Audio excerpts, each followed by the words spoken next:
right.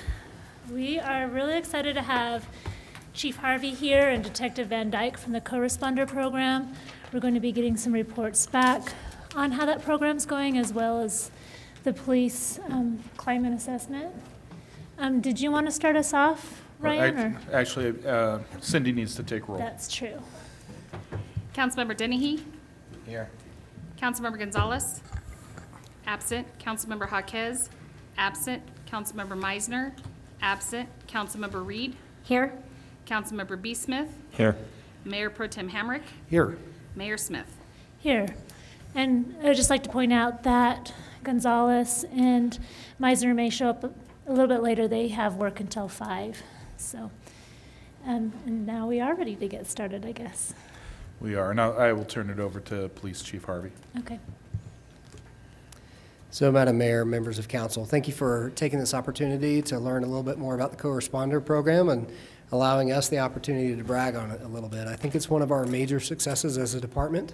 It really is addressing some of the unmet needs within our community, specifically around substance use disorder and untreated mental health disorders as well. So, the general overview of the program, as mentioned in the memo, is this program was originally designed and is being used in other bigger departments around Colorado. We were able to actually get this program funded through a grant from the Colorado State Office of Behavioral Health. That program, at least currently, is funded through June 30th, 2022.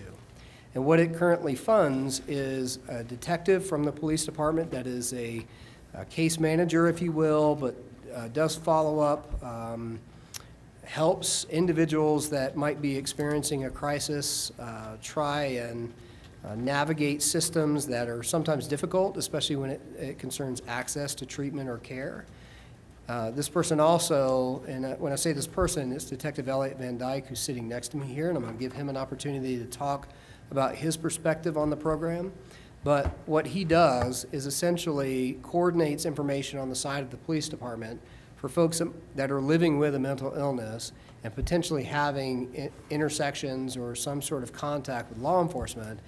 And the whole goal is to get them to the appropriate mechanism to solve the problem. And when I say solve the problem, what I'm talking about there is that if we have criminal behavior, absent any other mitigating circumstances such as an intellectual disability, a traumatic brain injury, some other diagnoses that's a recognized mental health diagnosis that is impairing their ability to make sound decisions, then clearly from at least my standpoint, the criminal justice system has some mechanisms to address those, but may not be the most appropriate route for that individual to get the help they need.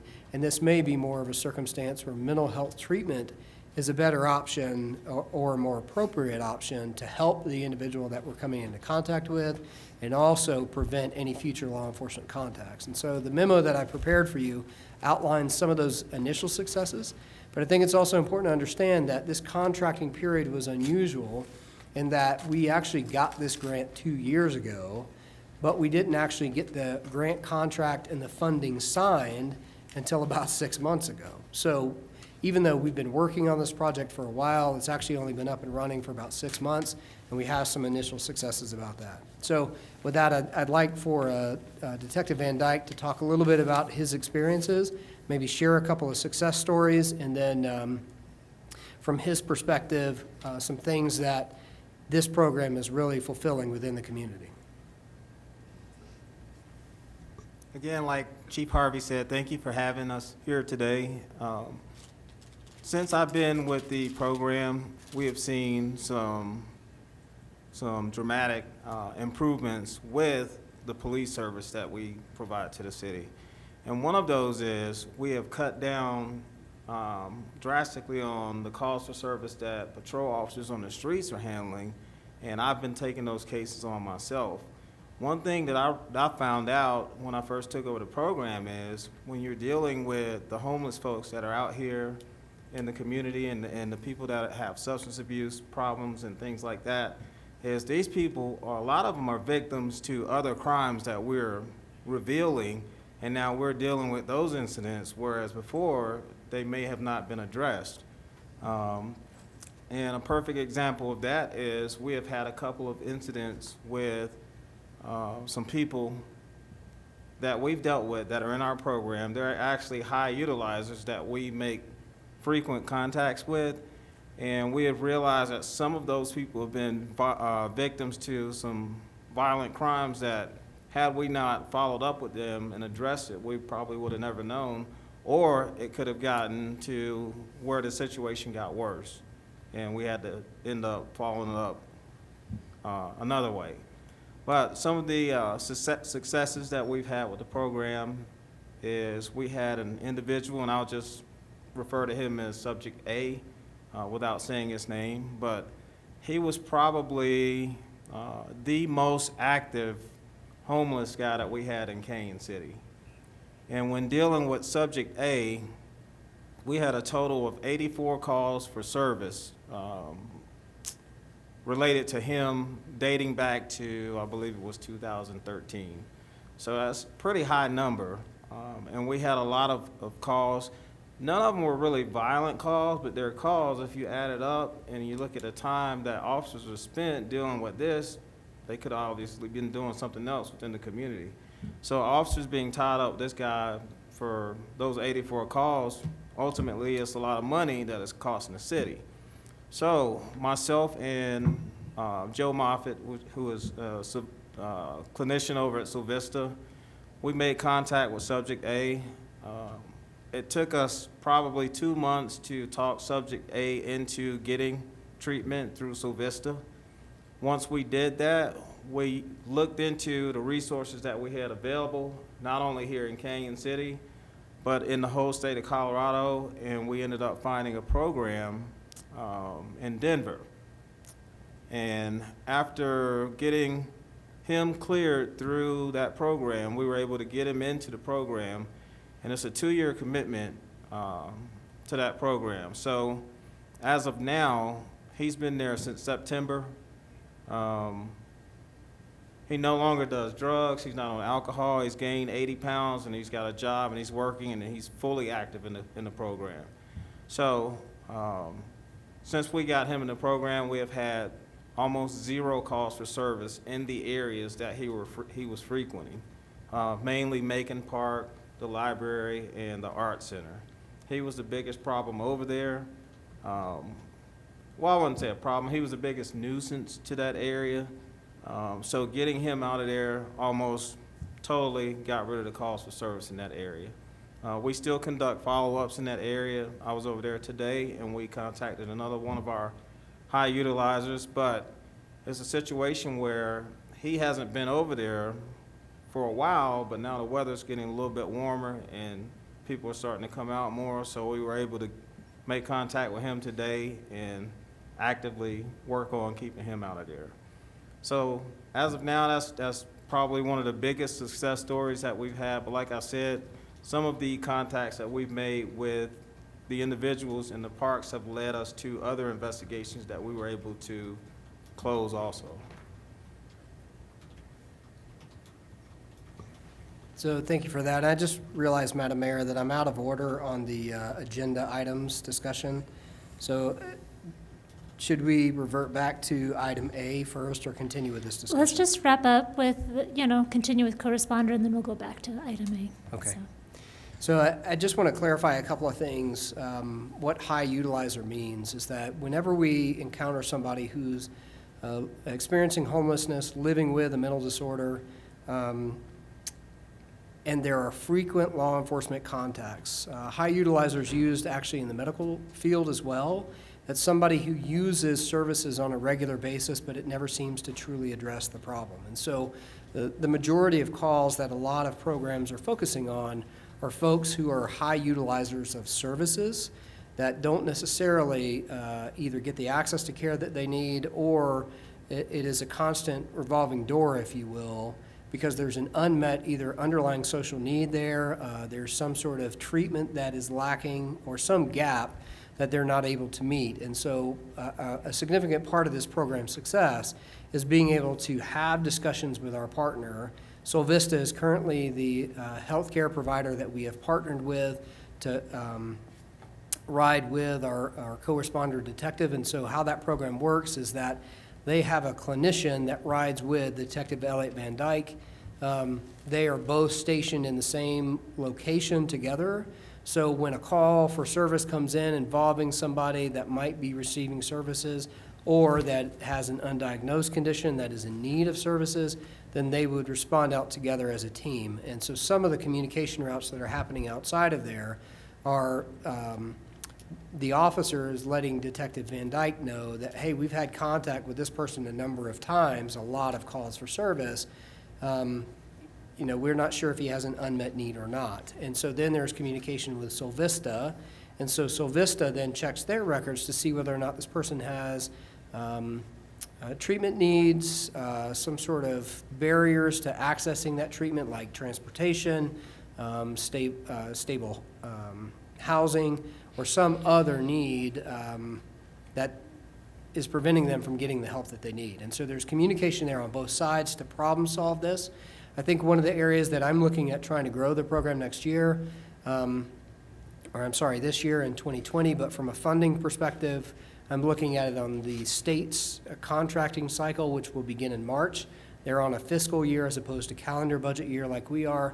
But next year, I'm looking at trying to expand that with involving, hopefully, the sheriff's office and potentially either St. Thomas More or American Medical Response, so that the medical side of the house, as well as a broader spectrum of things that might be happening in the county that we don't necessarily interact with currently, that we have a more coordinated, collaborative response across Fremont County. And so I'm looking at trying to grow that partnership, but currently we have, obviously, the Kansas City Police Department. And so I appreciate the City Council's support in not only allowing us to seek that grant, but also in creating these partnerships. But I want to expand that for next year based on some of the experiences that we've had this year. And that goes back to the point-in-time counts that we have had. There's a point-in-time count that's due that we intend to assist with. But what we're finding is that some folks are leaving the city and going to unincorporated areas of the county. And so we want to make sure that those folks have their needs met, whether they're in Canyon City or in the unincorporated areas of Fremont County. Just two more quick things is that I think it's important in the success story that we talked about here. There's some other pieces in the criminal justice system that I think are worthy of note. But I think what's most important, and it's been a conversation in Fremont County for what I've been told for more than a decade, probably longer than that, is that recognizing the success story that Detective Elliot Van Dyke talked about, we had to get that individual who was suffering, not only had an undiagnosed mental health condition, but also was living with substance use disorder and addiction. We did not have a local residential treatment facility to address that. That is an unmet need within our community that we were working and making significant strides on. I know Solvista is trying to do pathway planning for how we get that in our community. That is absolutely a need to be able to address some of the things that the co-responder program is seeing, and quite frankly, we're seeing with our calls for service, as well as inside the jail. So I think there is some help that we could hopefully enlist you good folks to continue that momentum and finding a way for us to get, I know Solvista is looking currently at Salida, at potentially having at least a social detox center, but I would really like us to expand that to where it's a secure drop-off location for all things substance use disorder and mental health disorder issues, that we have a central place that not only can law enforcement take these folks to a place to get help, but they could also walk in themselves. And I know that the CEO of Solvista, Brian Turner, shares that ambition, and whatever you can do to help us realize that here in this community, or at least much closer than Denver, would be greatly appreciated. And the last thing that I think is really important as a success is that in the past, folks who had undiagnosed mental health conditions typically were not willing to go seek treatment on their own. Because of the deinstitutionalization of the 60s and the systems that disparately grew out as a result of that, law enforcement became a significant partner in that, because whenever there was an issue or a call for service, typically that was the first call. We are seeing kind of a shift that we have behavioral health organizations taking more of a leadership role, and so defining that both at the state level, and some of the committees that I'm on at the state level are looking at trying to identify interventions along the criminal justice continuum, and one of those that we really want to focus on next year as a state committee, and that's the Mental Health Disorders and Criminal Justice System Legislative Oversight Committee and the Long-Term Competency Subcommittee of the larger Behavioral Health Task Force for the state. Public safety answering points, or the 911 center, is an area that we want to try and focus some efforts, so that if it's more appropriate to divert a specific call that law enforcement is not needed, that is not who goes. It might be the crisis response team from Solvista, so it is a lower level response. It is a more appropriate and maybe potentially in some circumstances more welcomed. But if there is a safety concern there, we have to identify, and I think the Public Safety Access Point 911 Center is a great area to start that, to start saying, okay, we recognize these systems grew separately, but we need to bring them back together where it makes sense. And so how we share that information, right now with the co-responder program, we're trying to identify that. So if it's protected health information, that is precluded from being shared with the law enforcement side. If there is a statutory privacy or confidentiality protection under the Colorado Criminal Justice Records Act, that is not shared unless it is appropriate in the continuum of care for Solvista. But in his example, the fact he was able to willingly get this individual to go to long-term treatment, that's a 2-year program away from his support networks here in Canyon City, is a major success and a testament to the relationship that Elliot and our Solvista partners are actually building in our community. So I think with that, it's pretty long-winded, so I apologize for that, but what questions do you have for us about this specific program?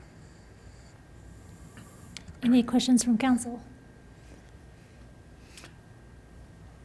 Councilman Reed? I just want to say thank you for the work that you're doing. It's definitely a service that our community needs, and it's appreciated, the effort that you're putting in there. I am just genuinely curious with subject A, how many times did you personally have to go out and make contact with him to be able to convince him to take this next big step? Without having the exact numbers, I'm not really sure. But it was to the point to where it was at least 2 or 3 times a week. And it wasn't that he was committing criminal violations. A lot of it, it was just being a nuisance in the parks. Or actually he did, there were some people that actually worked with us to help him get into treatment. There were 2 incidents where I had to respond to Walmart where he was there shoplifting, and he was only taking something as small as a pair of scissors.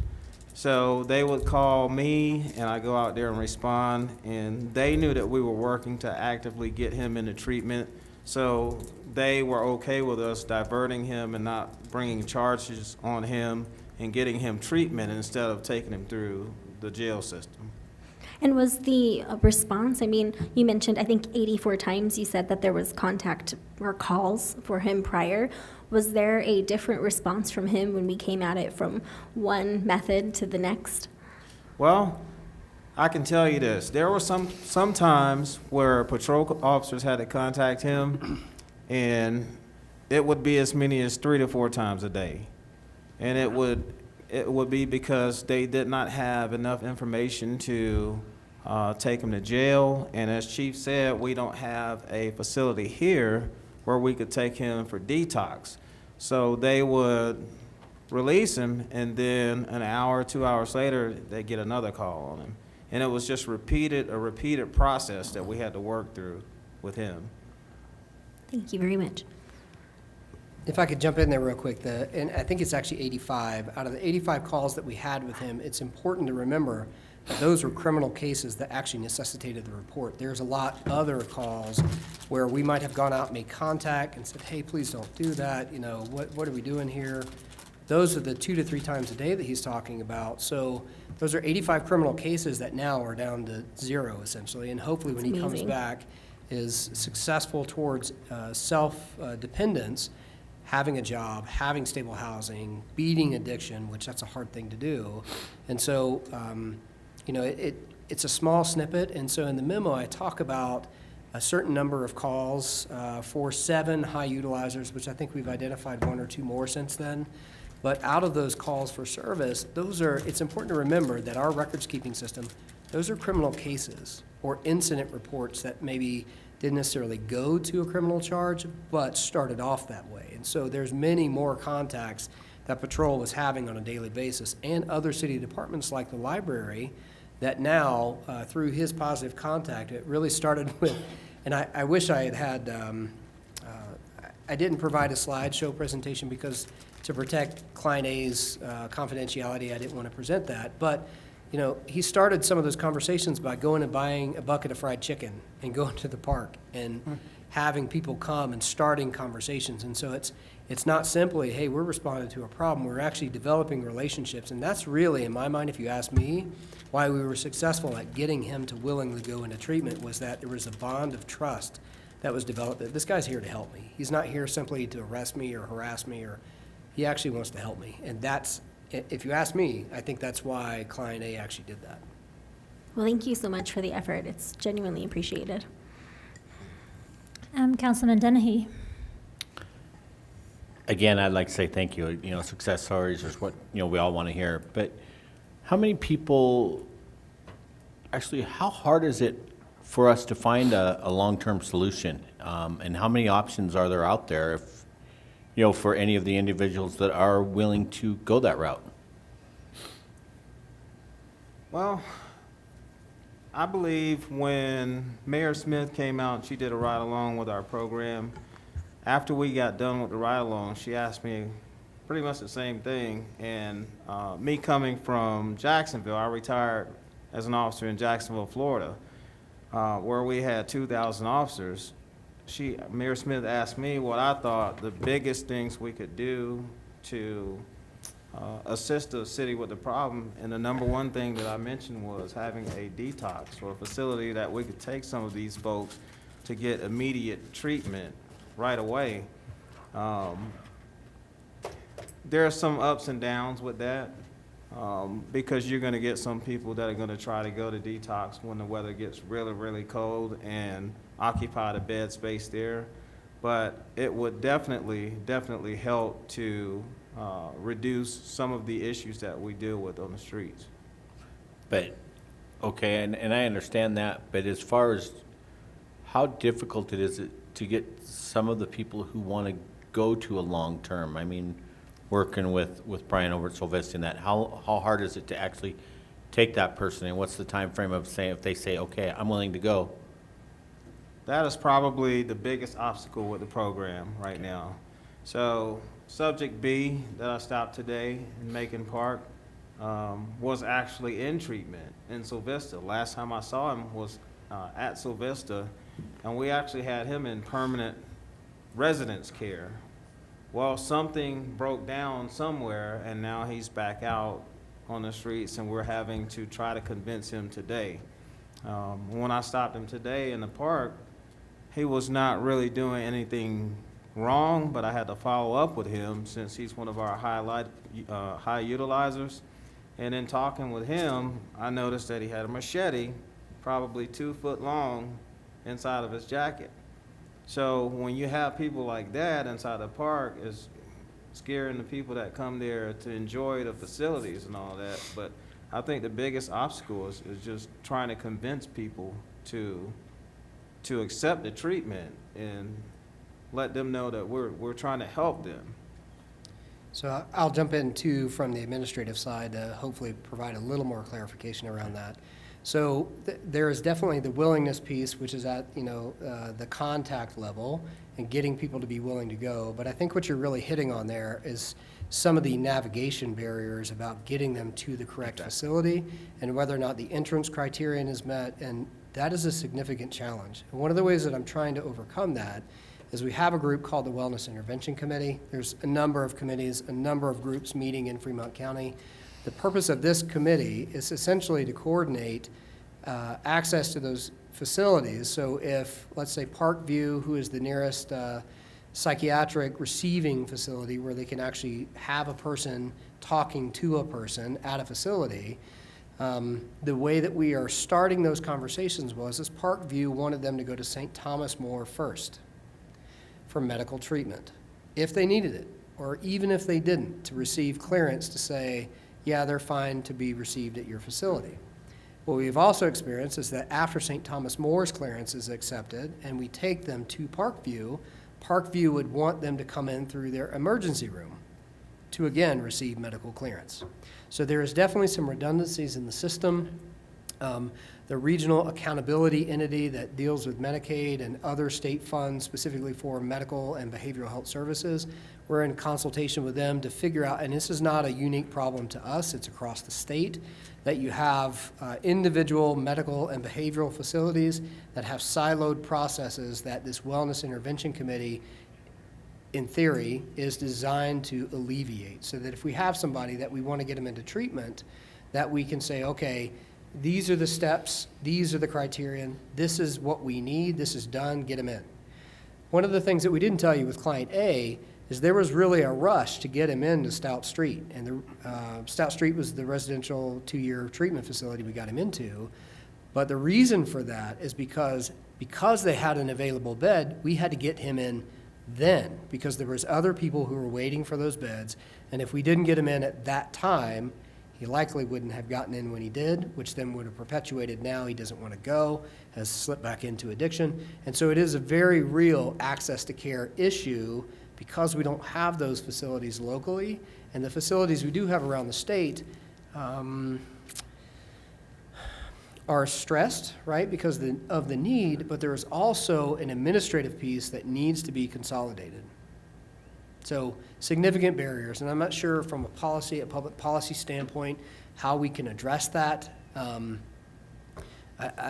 It is a statewide issue. On the other committees that I referenced, there are discussions in there about how we not only get access to certain facilities, but then also how it continues once they come back to their home community, that treatment continues and is coordinated with a local entity that continues that treatment process so they don't slip back into addiction or starting to decompensate in whatever condition they're experiencing.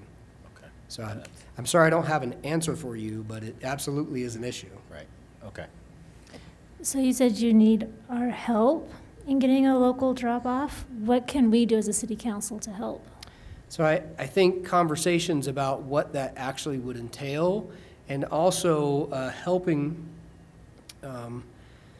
build political support in organizations who would not only benefit from it, but have a stake in having a local facility here. So whether that's a medical treatment facility, a clinic, a behavioral health organization, I'm not sure what all access or circles that you travel in, but having a better knowledge, and it might be something that we could, I would encourage a ride along with Detective Elliott to see it firsthand, what some of the things are that they're experiencing on a daily basis. But it is pushing forward to action, getting something here. There's been a lot of talk about, co-locating a drop-off center for addiction at St. Thomas More. There was a facility tour that was actually done. I believe some council members were part of that. That never materialized. There was other discussions about building a purpose-built facility. Sorry, I think my mic is a little loud here, but getting a purpose-built facility that never materialized. And it's going to require not only political support, but it may require funding as well. And so, at the end of the day, if we had tons of money, we could solve all the problems. That's not entirely true, but there will be some sort of financial support that may be, and it might be simply that we, after the grant, continue funding this program with city revenues or plan for that eventuality, and then how we support it out the other side. Because even if we have this program, if we don't have the support systems that we can take folks that are in need to, all we're doing is essentially perpetuating that and holding it off until it erupts to a place to where we, take them somewhere else. Okay. Councilman Hamrick. Thank you, and I kind of wanted to focus on that a little bit. This program originated with a grant, and it's a 2-year grant, if I remember correctly. Is that right? It was extended to 3, so the original contract was 2. Okay, and when does the 3rd year expire? June 30th, 2022. 22. 22. Mm-hmm. So technically, that would be 4 years. Okay. But so it's not too soon to be thinking about what we can do, to perpetuate this program. And this is a state grant, is that correct? That's correct. And so if I remember correctly, our Attorney General was interested in how this program was going to work and what the results were. What information flow are we providing the Attorney General? Is there anything formal set up, or is he going to come back in at some point and say, hey, what went on there, or what? So with the Attorney General, some formalized mechanisms are going through the state over to his office, and we're talking Attorney General Phil Weiser. Yes. There is some state data that I didn't bring with me tonight that across the state co-responder program, since the funding has begun, have contacted a little over 3,000 people. There's some calls for service data, so there is some of that that's being provided. Our specific model is shared among the Office of Behavioral Health, but I don't think it's been directly shared with the Attorney General. And the reason why I'm saying that is in my conversations with Brian Turner, at least in his circles at the state, and he travels in different ones than I do, there is conversation about specifically the model that we have here, not just from the police department side, but also from the behavioral health side. So Solvista currently, to facilitate this program on their side, they have a co-responder that rides along with Detective Elliott. They have a crisis response team, which is, because obviously co-responder is not 24 hours a day, they are on call, but they have a crisis response team, which is made up of other clinicians who are also capable of screenings, not necessarily with the same clearances or level of abilities as the co-responder, but in support of the co-responder, crisis team response also responds, and there is a case manager or case coordinator that in our judicial circuit also helps coordinate to make sure that if one entity is, let's say Fremont County, if they had a co-responder program, and specifically Lake County, but they're a little bit further out, but if another entity that's participating in the co-responder program is having either successes, numerous contacts, or experiencing issues with a particular case, then that is shared with the Solvista co-responder programs at large through this case manager, who also provides kind of the administrative support to make sure that if we can bill Medicaid for certain expenses, they are doing that, trying to offset some of those costs or unmet needs. So it is not simply a taxpayer-funded concern through local taxes, I should say, because Medicaid is tax-funded, but finding those other revenue streams to be able to support and get the unmet needs met. And then finally, they have a court liaison. Now, none of this was actually funded by the Office of Behavioral Health except for the actual clinician that rides with Detective Elliott. So Solvista has put a significant amount of financial support behind the logistics of navigating the managed healthcare system, navigating the medical system, and also making sure that not only law enforcement but the courts are kept informed about what's happening with the program. It would seem to me, Chief, that there would be an opportunity here to, through some of our statewide elected representatives, either in the House or in the Senate, to be able to get with them, perhaps, in the appropriate forum, put a delegation together with the police department, members of city council, members of Solvista, and if we could find the proper forum, it would seem to me that this is a newsworthy item statewide, and would be certainly something that it would seem to me that you know, even up to the governor, that we should look at getting in contact with the appropriate people, or just maybe whoever we can in the right forum to say what the really good things are here and what some of the needs are, because there are legislative needs here that you know, appear clear to me in terms of being able to break down some of the privacy barriers that have been artificially erected. And it would seem that would be a really worthwhile undertaking. I agree 100%, and I think those comments are very timely. There are several bills being proposed in the legislature to attempt to address these issues, and I think they are well-intentioned, but also would benefit greatly from having some sort of delegation that would say, these are things, success stories, or models that could be replicated across the state. But just like Councilmember Dennehy's comments, there are still significant needs, not only in metro areas, but in rural, especially in rural Colorado, that legislative funding and legislative acts can help mend some of those gaps. Well, if we can help with a delegation to touch on those bills, please let us know. I think some of us would be happy to participate in that if needed. And whatever we can do to support the CCPD and the state government itself in making those decisions that we need support with, especially with funding.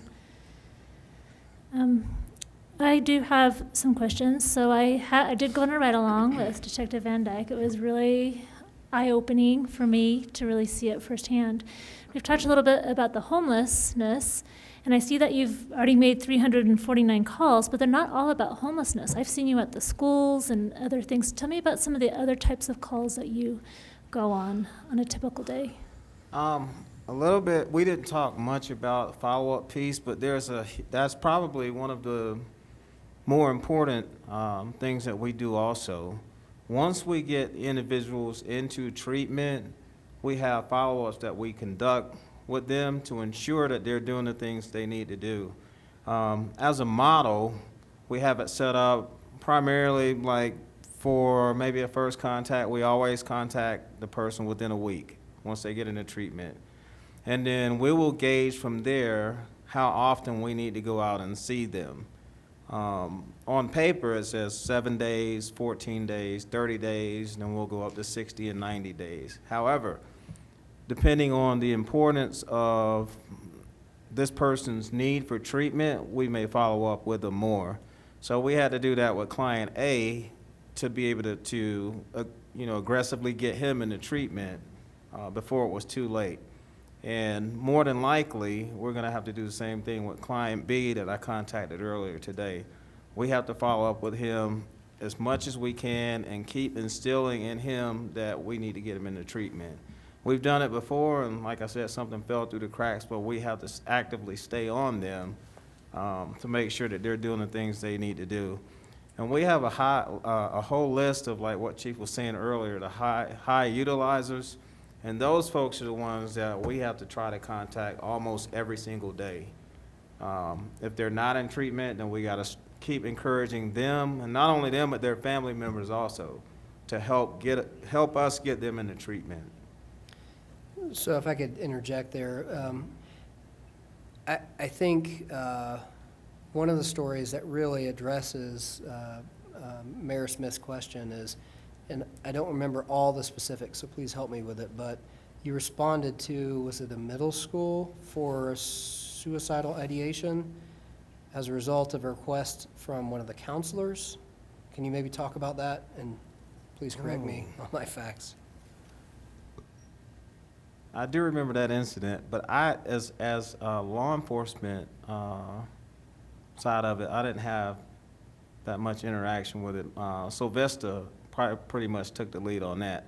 So with that incident, Mayor Smith was with us, and we got a call that a kid had just totally destroyed a classroom. Is it the same one, Mayor? And when we got there, this kid, just totally destroyed a whole classroom, and nobody at the school knew what to do, so they called us out. When we got there, we were able to interact with him, get him calm. I believe Joe actually, our clinician, Joe Moffitt, actually sat down on the ground with him. We didn't rush through it. He sat there and had a conversation with him until the kid's parents got there. And we were able to resolve the incident by getting him into treatment, and then from there, Sylvester followed up with the kid. I'm not sure how the follow-up went with him, because they have their own mental health people at the school that conducted that follow-up, but the initial investigation, we took lead on that, and we were able to resolve it and get the kid into services that he needed that day. I think, because I know a little bit about this, just enough to be dangerous really, but on the other side of it, the coordination between the school's counselor and Sol Vista, there was some barriers that the child wasn't able to actually get into treatment, and it was waiting for some treatment. And so because of their interactions, we're able to cut through some of that red tape to actually get the child into a place where the child was able to get the help that they needed. There was no criminal charges that were levied in that situation, and the coordination between the school district and the co-responder Sol Vista clinician really made a difference. And actually, the reason why I know about it is because the parent called and thanked us for helping them get their child into treatment that they had been struggling to try and get them into. So that's a way that some of those red tape bureaucracies, this program is able to, and so it provides feedback, right, about the system and how we can streamline that access to care and, still touch the bases that the federal government needs through Medicaid or the managed care organizations need, but to get them the help they need and worry about the other things later. So in my mind, that was another a good partnership that I haven't necessarily mentioned. Jamie Murray from the Canyon City School District is in charge of social and emotional health and well-being. And so I've had conversations with her, Brian Van Warden with the Regional Wellness Advisory Team. We are connected with them. And not only that, we share state positions trying to enhance the mental health program statewide. And so there are partnerships there that are less formalized than ours is with Sol Vista, but definitely some other successes. And so to kind of answer your question there, Mayor Smith, it is definitely well beyond folks who are living with or experiencing homelessness. It is domestic violence situations, it is incidents at schools, it is someone who cries out for help because they are dealing with depression and suicidal ideation. Those calls that you referenced are many more than the high utilizers that we deal with on a regular basis, and those individuals living with or experiencing homelessness, that are living with unmet needs. Okay. How many highly utilizers do you think we currently have that you guys are having to address on a daily basis? So We actually just added one today, and so there's 10 right now. And this case, I just began this investigation today, but it's going to end up being one of those situations where it's a person that is in need of services that was also a victim to some things. It makes it really, really hard to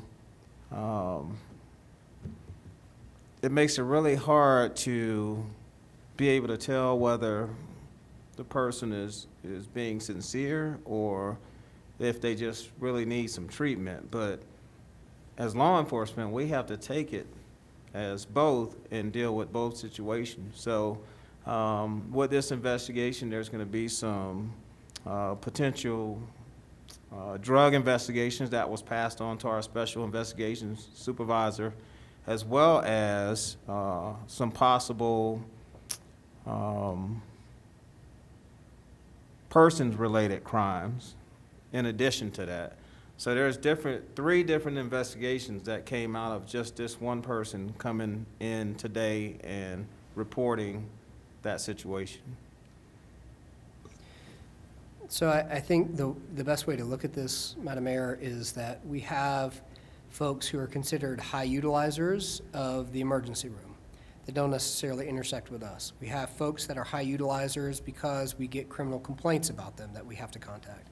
There's also an element, and so a high utilizer is a consumer of service, period, whether that's enforcement action or they're being victimized by something. So it's very difficult for us to say we probably have 17 or 18 because there are different pockets of folks that we are working together, because all of those high utilizers have unmet needs that are revolving doors that impact the emergency room, patrol through enforcement action, our court system because they're being victimized, or some other systematic need that's not being met. So it's very difficult to say, but I think on the offender side, at least from my limited knowledge about it, I would say we're in the teens, high teens area, and we're being thoughtful about how we are saying, yes, we are going to designate that this person is an area of focus that we need to focus our attention around meeting their needs. And right now, the 10 that he's talking about are all consumers of enforcement activities, if you will, because we are getting calls about them. And we're trying to identify that system better to identify those other pockets of high utilizers that will make that potentially go up, but no less are not consuming services elsewhere that either impact public safety or are impacting first responders from a medical perspective. Okay, and I know that this is still kind of an initial program. We're still just barely really launching it off in its infancy.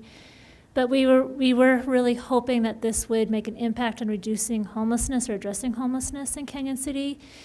Are you seeing that starting to happen? At what point can we have some real numbers besides just, offender A or offender B, or where we're getting people off the streets and having healthier lives?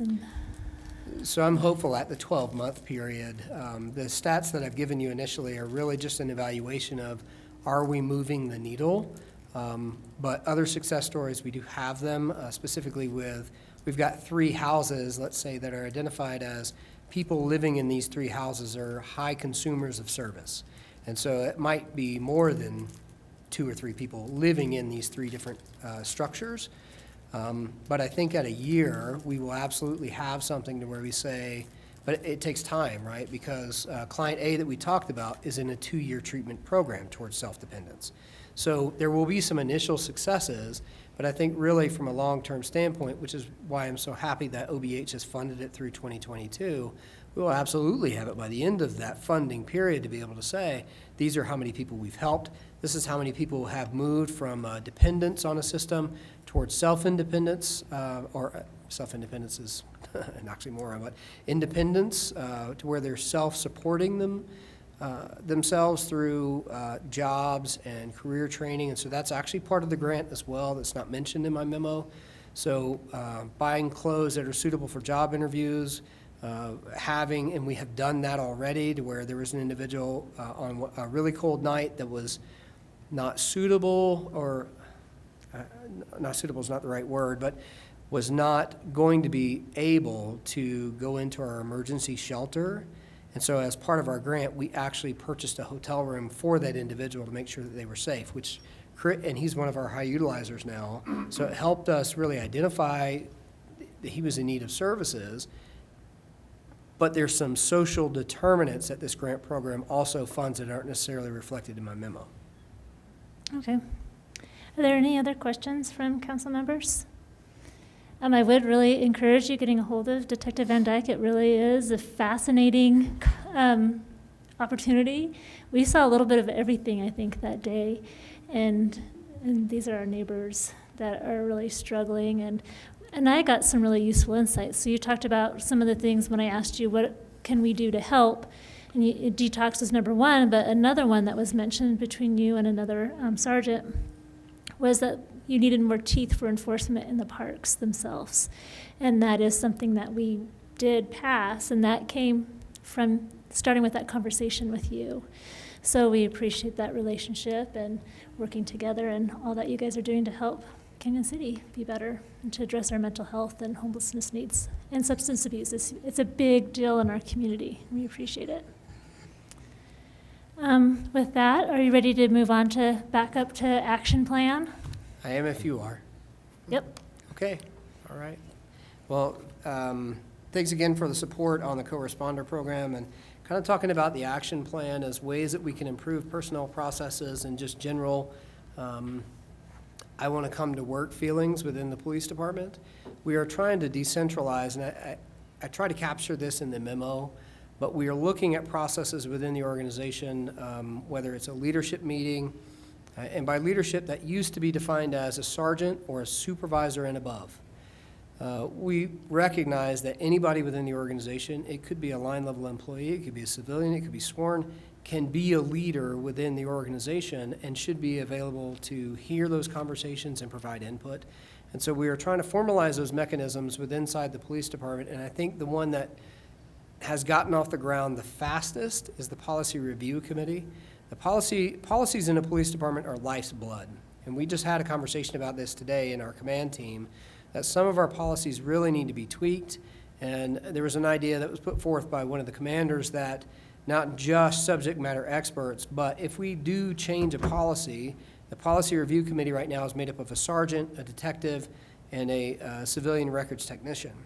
The command staff is also present at those. I am not on purpose, because I don't want it to become something that, well, Chief, what do you think? I want them to have interactions amongst themselves and also support that if it's a records technician that says, I really think that this is best practice, at least from the networks that I am hearing, that is grown in an environment that it becomes a well-thought-out idea, and then eventually it is captioned in some sort of a document or policy draft that then comes to me for review and the city attorney. And we have some meetings that have happened with that group already. Strategic planning is another area where I really feel like our plan for what we do, not only as a city, but as a police department, there should be involvement through a cross-section of the department. And so we have identified some folks that want to be part of that group. They have not formally met yet, so I need to encourage them to actually meet. And I think it's important that the Policy Review Committee's chairperson was selected from the Policy Review Committee, and that person is actually our records technician.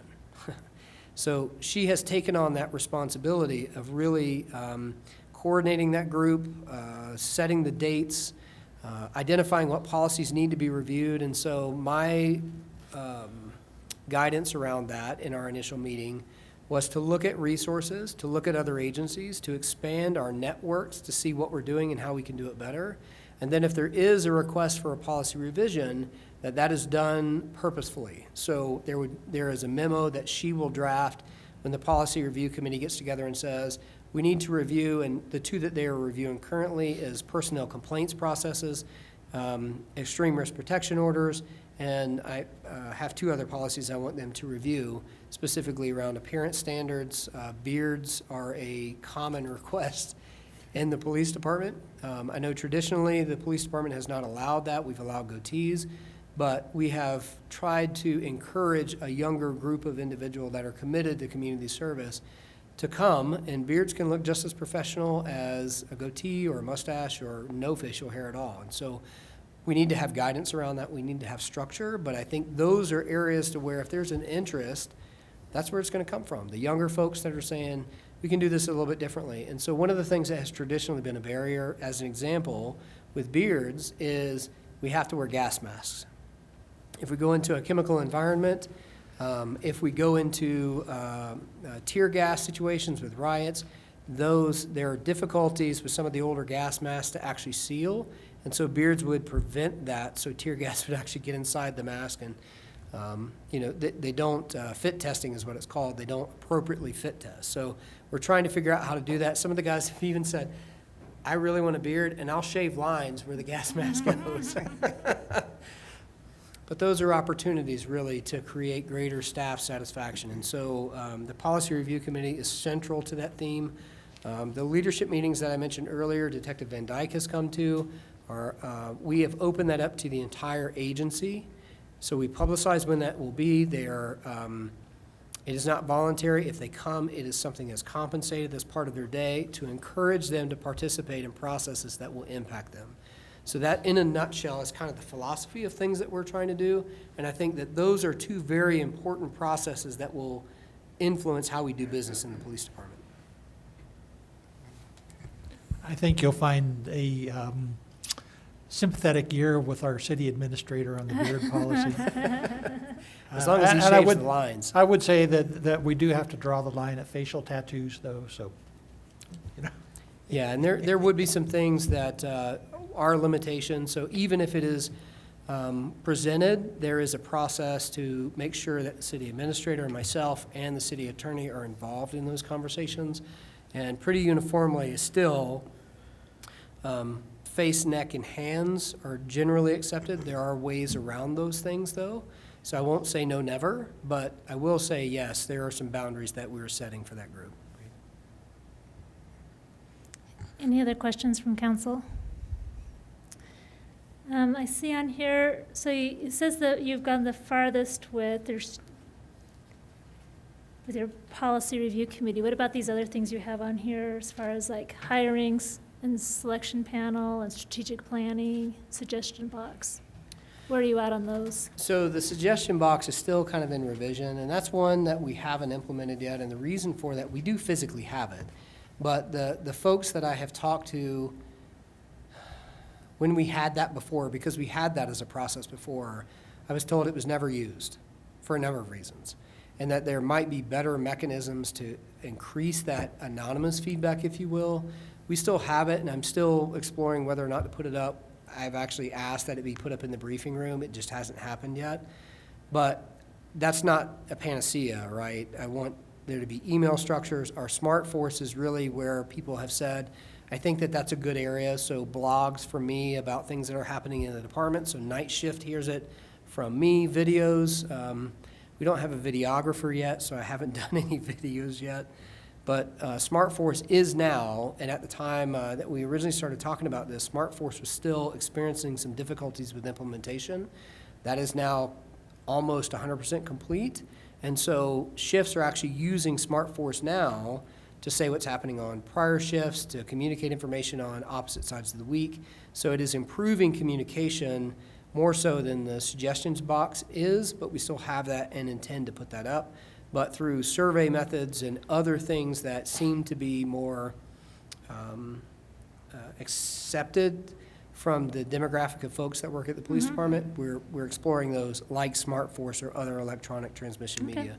And what was the other one that you said? I'm sorry? Well, you have a few things on here, the leadership and briefing meetings, project management. I remember one of them was being notified when there's changes in policies and things like that. So the changes in policy specifically, I have taken on myself at this point. And so what I typically do is that if it is a legislative change, which are the only policies that we have changed thus far, those get sent out by me in an email. We distribute those through a policy system called Lexipol. There are daily training bulletins that people, officers and some civilians have to go in and sign off on that explains the policy itself, goes over situational-based questions, and then they have to show some demonstration of proficiency by saying, you know, so this policy says that we should only pursue in the following circumstances. A, when it's life-threatening, B, whenever somebody runs. And so they have to answer that question showing that they actually read and understand the policy. So that has been happening on a more frequent basis. Monthly, those are going out, both the emails as well as the daily training bulletins, and the policies that we had sitting in queue for well over a year, and in one instance two, that backlog has been cleared and is now out. And the email system is the best way to do that.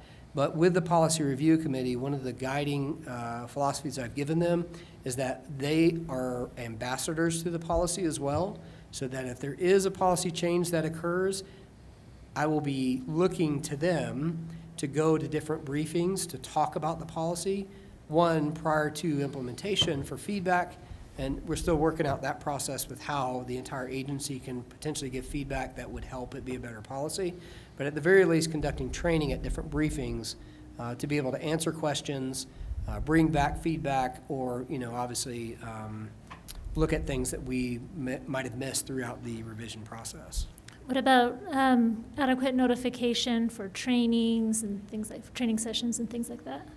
So we are centralizing that process, and what the process that we had prior to this action plan had, I think, been in existence for about 7 years. And essentially, training would go from a requesting member to their immediate supervisor. That immediate supervisor would then send it to a commander, and then the training request that was a papered request would be transmitted in some mechanism, either through departmental mail, sticking it in a mailbox, or something along those lines. And there were problems with that because we weren't tracking who was getting training. So there were some people who were putting in for more, and we didn't really have a mechanism to say, okay, Officer A is getting all the training, Officer B has put in for 3 requests and been denied. We have now centralized that to where all training requests go all the way through the organization. They are approved by a commander, but they then transition over to me and then finally to the records unit, and the records unit keeps those hard files so that we can analyze who is getting training in on what, and then also how that's transitioning back into the department. Our Central Mountain Training Region, it used to be Foundation, but anyway, so they are the post-funded agency that funds trainings for officers that might be too expensive for small agencies or that are just simply outside of our reach. I believe year-to-date, and again, it's fiscal year, we have requested that they fund, and it has funded over $3,000 in just training costs for officers. And so that, again, I've kind of taken a mantle with that to make sure that whenever I get those emails, I am sending them out. Commander Wagner gets those emails, she is sending them out. So we are over-communicating those free training or post-funded training abilities. Anything that we get, meaning the command staff, we get it all the time from different training organizations. Those are posted on the public board by the back door where all officers go out to get their car.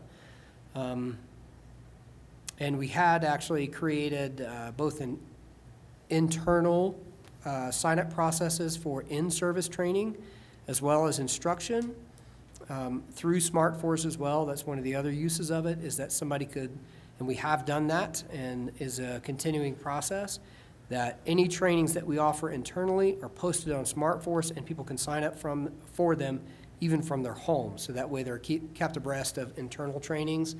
For 2020, I've not received the final list yet of training that is being requested by the instructor group, because I will also have some things that I want the in-service training to go over, like mental health first aid and crisis intervention training, de-escalation, several things along those lines.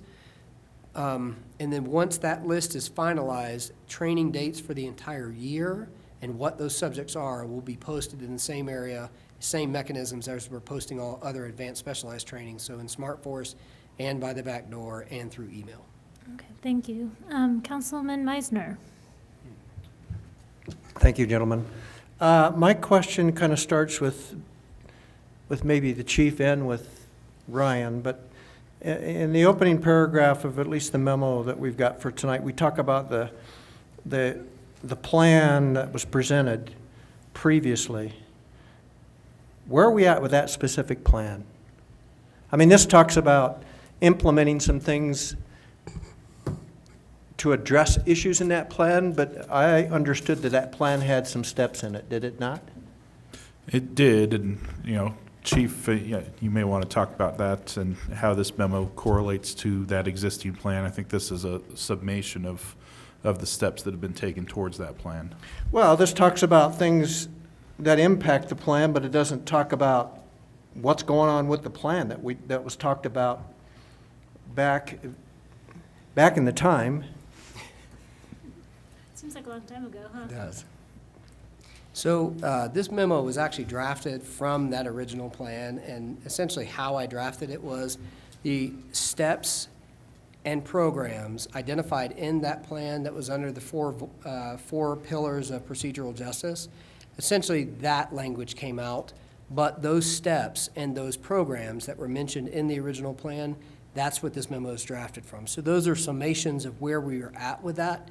It's not truly a SMART goal, so we don't have it as something that the measurement is it achieved or not achieved? It's not, are there phases within the project, or when will this be accomplished by?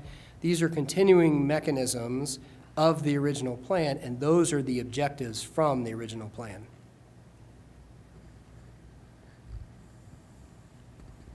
Do you have a follow-up, Meisner? No. I have a question for you, Ryan. This plan was derived from doing some interviews and assessments at the CCPD. Is there a point where we need to see, have we accomplished what we've wanted to accomplish in addressing the feedback that we received from that assessment? Yeah, I think so. And, the chief and I have talked about this. One of the things I've asked the chief to do is start setting up some town hall meetings for me to go and meet with the staff over there and, talk through, some of those climate issues and kind of see where staff's at right now and, see how the implementation of this plan is affecting the staff. So that's the next step on our plate. Okay. Councilmember Reed. I was just going to ask if it would be possible for us to get a copy of this prior plan, because I haven't seen it. Yes, we can get a new copy of you. that to the new Thank council you. members. And Ryan, I would suggest also when you have your sit-down meetings to kind of give them some background information behind that, Sure. if you wouldn't mind. I think that'd be helpful. Councilmember Meisner. I guess my follow-up is, with all due respect, other than apparently the policy review, I see a number of issues that are supposedly results of the plan, but I don't know what's got any teeth to it. I mean, what are we actually doing to address the problems that created the problems that we faced last year? I'm not sure how to answer that, and I guess I would ask to be more specific if there are certain concerns that you have.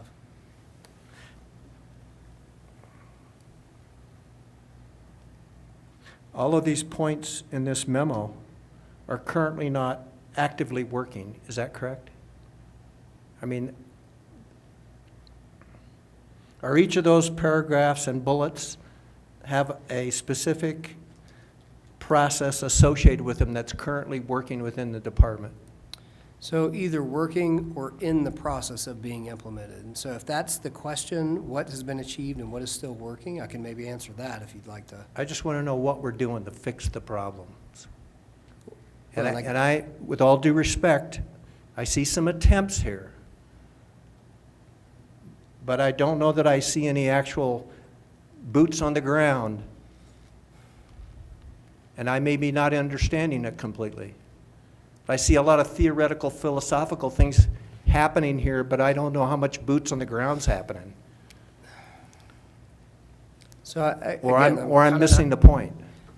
I'm not sure how to respond to that, because the Policy Review Committee is the boots on the ground. The Strategic Planning Committee is the boots on the ground. The leadership involvement and communication with all staff, and that being open, is boots on the ground. The communication through Smart Force addresses some of the issues that we talked about with training and communication. So I guess that's why I'm not really understanding what you're getting at, because the things that I'm talking about in there, many of those are working solutions. Some of those are evolving, like the suggestions box. But I mean, help me understand so I can respond better.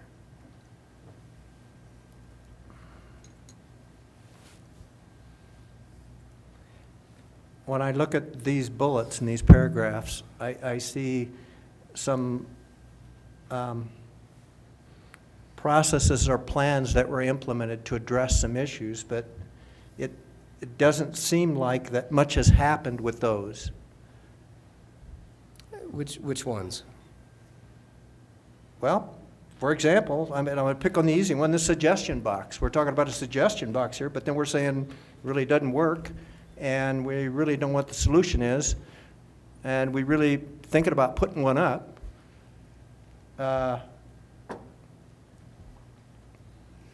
I would agree that's an antiquated system, but I'm sure I don't know that it's any, it may be antiquated, but I don't know that it's any less effective than people's apprehension about sending an email in that they know can be traced. And there isn't anybody in this room that's going to tell me that if I submit an email, it's not traceable. correct? So it's possible to check and trace handwriting. There were anonymous surveys that were conducted by the city that people didn't respond to because they thought that was being tried. Right. You know, so it is less about the perception and more about the efficiency of the process. And if the group that is going to try and respond to this is saying, we tried that, it didn't work, then I'm not listening if I say, yeah, I really don't care. I'm going to do that anyway because I said I'm going to do it. It's more about the communication. And so really your response that you're looking for, I'm giving it to you from the perspective of they're telling me that's not going to work. And so I'm pushing back with what is going to work, and let's get that implemented. And so that's responding and listening and providing feedback and communication, whereas if I simply said, I don't care, suggestion box is what I put down, that's what we're doing. And what I'm telling you is we're still going to, I have asked for it to be put up in the briefing room regardless because it was mentioned in the original plan. But I'm also telling you that if my staff says, we tried it before, it didn't work, it's not effective, why would I do that anyway, simply to say that we have done it? I'd rather do something that my staff is saying, this will be effective, this is something that speaks to me, this is something that I will actually use and implement that. So I think the encouragement is to find that, whatever that may be, and that accountability will be to Ryan. And for me, part of that accountability too is that town hall meeting that Ryan has with those officers, and I'll be curious to see how that goes. Sure. Councilmember Reed. Going back on the paragraph on the suggestion box, you mentioned in there that many employees have been using the open door policy with both commanders and yourself. And so you want to maybe elaborate a little bit on some of the changes you're seeing. Are you seeing more people come in, talk to you, share things that maybe they haven't before? Would you like an opportunity to maybe expand on that a little bit? Yeah, so and I'll give you a really good example with that. I had two officers, one who was interested in looking at different weapon sighting systems for our pistols, and also asking questions about different vest carriers and things along those lines. And so the officers that came to me with those suggestions on the project management part, that has not been finalized yet to say, this is in policy, this is how this moves forward, but there have been new, at least with these individuals, at least 5 or 6 conversations in continuation of, we really think this is a great idea and I want to do this. And so that open door policy has allowed them to come and express that directly to me and allowed me to give them some guidance for, these are the questions I'm going to be asked for. If we go to a red dot sighting system on a pistol, these are some of the concerns or issues that will come up. These are some of the things that I want you to look at from a best practices standpoint. These are funding issues that I will get asked about at a council meeting for budgeting. And so it has facilitated a lot of conversation. And I had a meeting with an employee today who was telling me that she was very frustrated. She felt very hamstrung. And one of the conversations we had was about a perception that she had that forced me to look at it from a different way, quite honestly. And so something as simple as changing a form that her department was using, she felt she couldn't do anything unless she got approval first. And so that open door policy allowed that communication to say, that's not what the intent of that is. None of this is to keep you in a box and prevent you from innovating solutions to problems that you're experiencing within your job. What this is designed to do is to say, okay, these are the questions that I'm going to ask before the final approval and implementation. But you have the ability to control what's within your scope. And so if it's a records request, which was the specific concern, a records request form that doesn't allow for follow-up written communication when there's a records request, or that the fines was another thing that was brought up, is that the fees for records production doesn't match up with others around the state. The form is cumbersome. There are others who are better. And so just like with, and I won't use their names, but the officer who brought in about the sighting system, another who brought in about uniforms, and this young lady who brought in a question about process, that those open door policies have said, bring me a solution. Let's talk about those and how we can fix those. But in no way am I saying, there are some bright lines, right? You can't just start carrying a gun without it being approved. You can't just change the uniform without it being uniform across the organization. So it's allowed some of those conversations to take place. But the open door policy on 3 separate instances I just mentioned have had people bring specifically to me, and I know to at least one of the commanders, some of the concerns that have been brought up. And I'll give you a 4th officer who came in who was looking at leaving the department. And she came and talked to me and said, hey, this is what I'm seeing, and this is kind of what's happening, or, you know, what I'm feeling, and I just kind of want to hear it from you. And so we had a conversation about, this is the broader picture. You know, this is what it was actually said. These are things from a rumor and fact-finding session. This 4th officer, we had that conversation, and she goes, oh, I feel so much better. I had no idea that there was these other things at play, and so I'm only hearing the rumor mill. And that officer removed her application from the other agency and decided to stay with us and is still with us today. So is it happening? Absolutely it is. And I think a big part of that is the organizational cultural shift that we've had in leadership over the last several months. That is one more of collaboration. It's one more of listening and understanding. And that's taken 3 years to get here. Make no mistake. So, but that has absolutely helped. And so, again, I'm trying to find what's going to work, not just what are we putting up to say we did something, but what's going to be actionable and actually make a difference. And so I'm looking forward to hearing kind of what Ryan finds out in the town hall meetings, because at least, and there's always, you know, other things that I don't hear because I am the chief. So those are the areas I really want to focus on, is to try and figure out, because I am the chief, they may not bring this up to me. And it takes courage to come to the chief and say, hey, I've got this problem, and I want to know what to do about it because I'm thinking about leaving the organization. And so I applaud her for doing that. But I think the proof's in the pudding there. She decided to stay. So is it a work in progress? Absolutely. Is it a metric that I can say we have step 2 going in 3 months? No, I can't, because it is a people process that once we get something that works, we will codify that to make sure it survives me and anybody else in the organization, but a process that works for our organization, because quite honestly, we have a much different group of people who communicate differently than we did 3 years ago, 5 years ago, 10 years ago.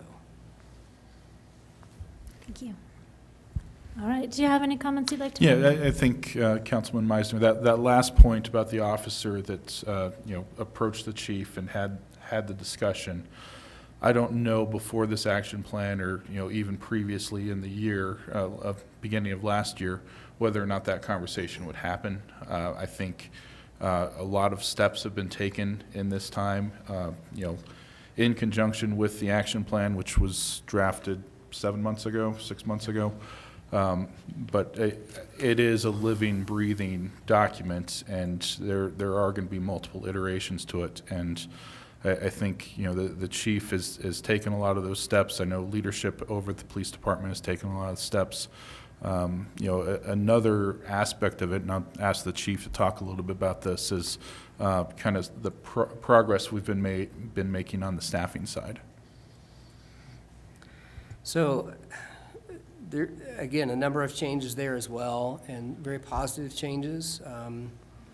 We have always been about 6 or 7 positions down since I've been here, and from what I understand, prior to me getting here as well. And as we sit today, out of 39 authorized positions, we have 37 people filling a role with a sworn officer role.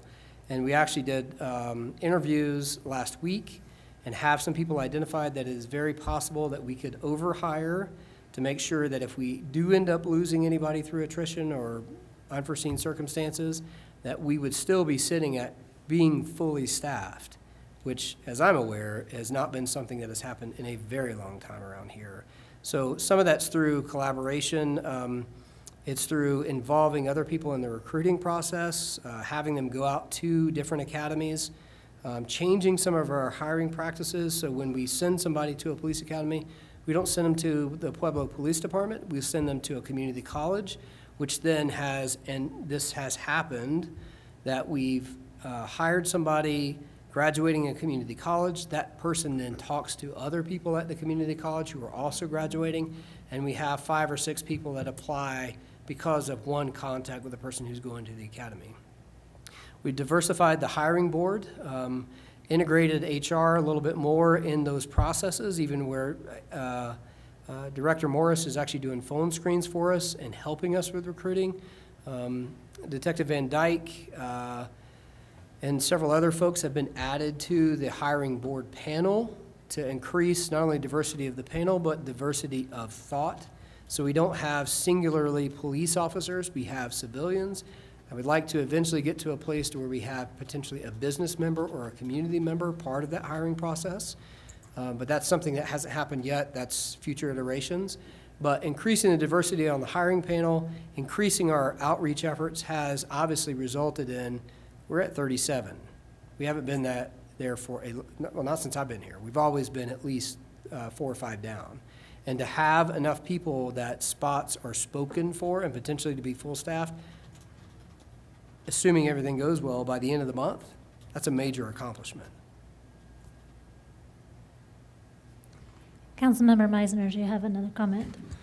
I just want to close. One, at least to new council, they need to recognize that Chief Harvey and I go back a long way. And it's a tough love that I have for the chief. My expectations are above and beyond anything. And I typically don't hide any comments or secrets when it comes to my expectations of the department and of the chief. And I think relative to where we were at, we're miles from where we were at. And you've done an outstanding job of moving that whole process. But I want to continue to make for sure that you understand, at least from my perspective, that's at the forefront of my thoughts, is that we've got to continue to make those internal workings. We've got to continue to scrutinize that whole process because it's never perfected. And relative to that, I think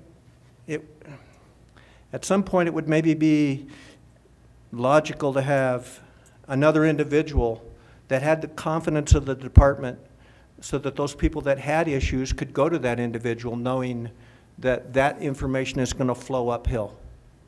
And I don't know where you're at with that individual, but because you're right, there's a lot of people in an organization that are not comfortable with going to the top to complain about a problem, but they're comfortable with going to a confidant within the organization that they trust, that's going to keep that confidential, but then it's also going to move that information up the chain of command. And it would be nice to know that there's an individual within the organization that exists, and that individual doesn't have to have an official capacity, but I think that that individual needs to exist within the department for us to make progress.